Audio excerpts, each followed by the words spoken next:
So he did leave, and he went to Vancouver and he figured out what was going on with him, and I used to go down and visit and help him out. But at the same time, because he had his issues, when he left, so did my income supply. But I didn't think that was a really big problem because my head was swimming in this whole issue of what's just happened to my life. Like it was as if my whole life had been turned upside down. See, the issue with that is when you have any sort of a shock in life, if you don't get help or reach out for a coach, a mentor or psychologist, then you will continue to make poor decisions. So I made this bad decision and then I just kept going with it. So what I thought then was, okay, you're down there doing that, what you need to do.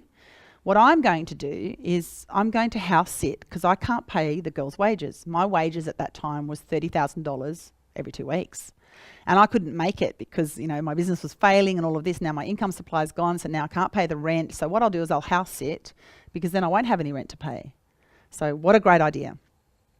So I house sat, and some of my house sits would last for, you know, 4, 6 weeks, and some of them would be 4, 6 days. So, you know, in between getting my son to daycare and going to work and seeing my clients, then I would actually be packing up the truck and actually moving to the next place so that I would have a roof over our head.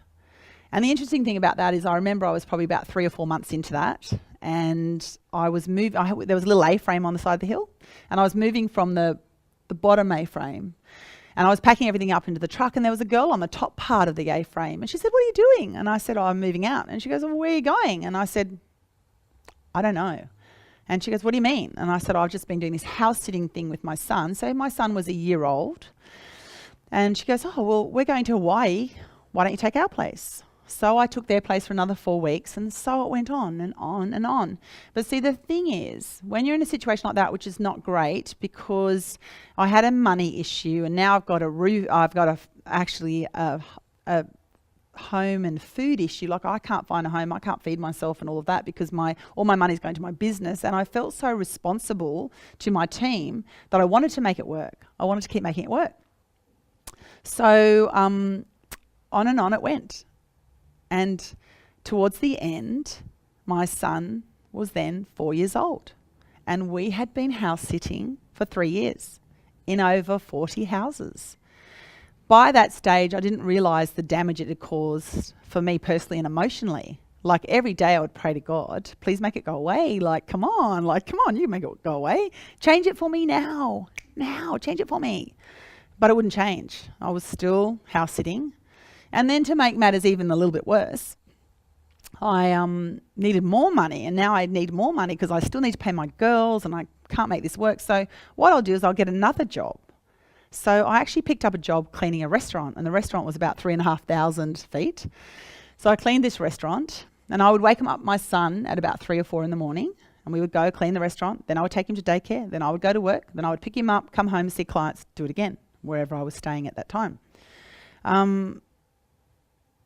I used to be sweeping that floor of that restaurant, saying to myself, how does a girl who has a university education, who's smart, who grew up in a pretty middle Australia type of environment, how does she end up cleaning floors at 4 in the morning? Like, how does someone so smart end up in this situation? But what I didn't realise was that I actually had a poverty victim scarcity mentality. I didn't know I had one of those. So I didn't know one of those existed. I was still trying to figure out how to feed myself. So anyway, after 3 years and my son was 4, I got so sick of asking for house sits that I decided I was just going to borrow a tent, because that way I would know what I would come home to each night.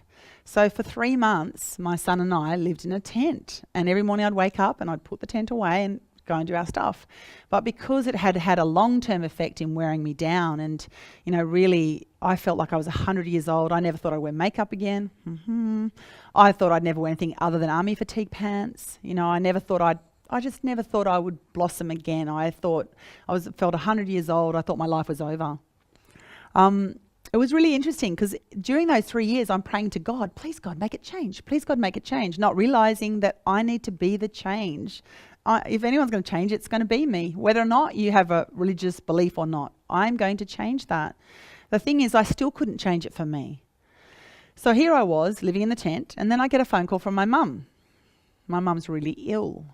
So now I've got extra issue. Because, you know, Richard Branson says, how do you solve the problem that you have? You get a bigger problem. So now I had a bigger problem because now my mum's actually really ill. Doesn't matter that I'm living in a tent going to the food bank for food. My mum's really ill. I need to solve this. Because if I don't, I'll never forgive myself. If anything happens to my mum and she dies or something, I will never forgive myself. Bang, solved it like that. So really, it's not actually about whether or not we can. It's about what moment do you choose to get out of the comfy slippers and make a different choice for you. So here's how I did it. One more thing. I used to cry myself to sleep at night, wishing that I had a different life.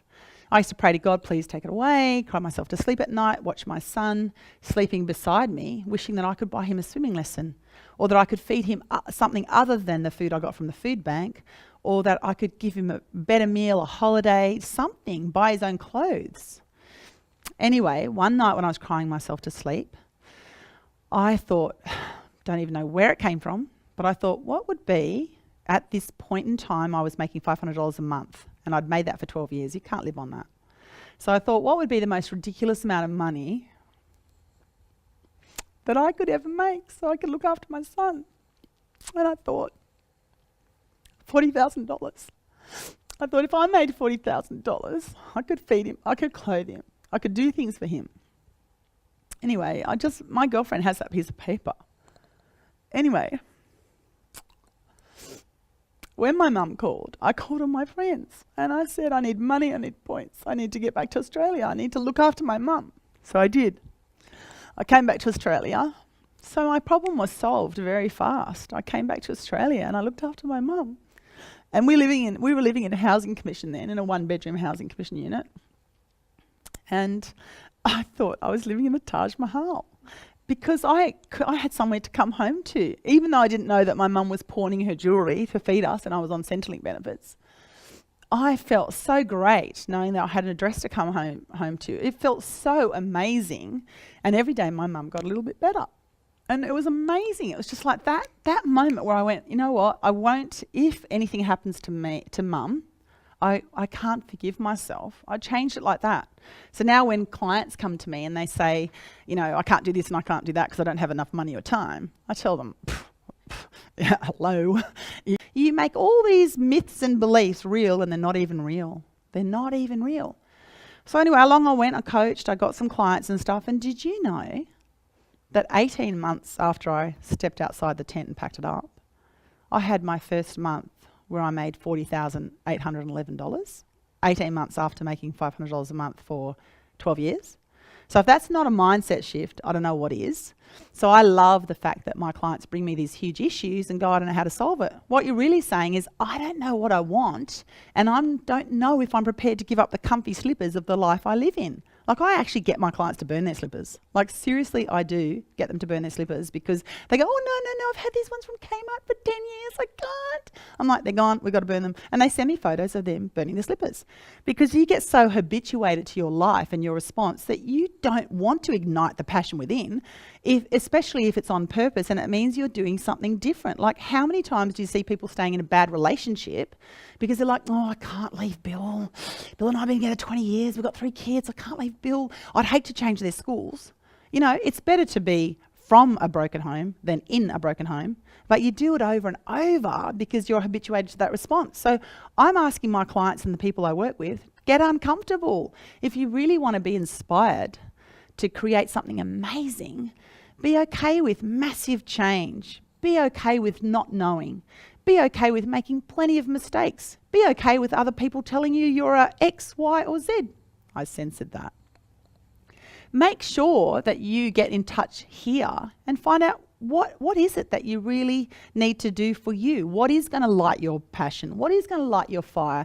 And then when you're happy, just your being will change the world for everyone else. Like, your being will inspire other people to go, you know what, I'm not happy in my secretarial job. I would like to do something different. They might then go on to be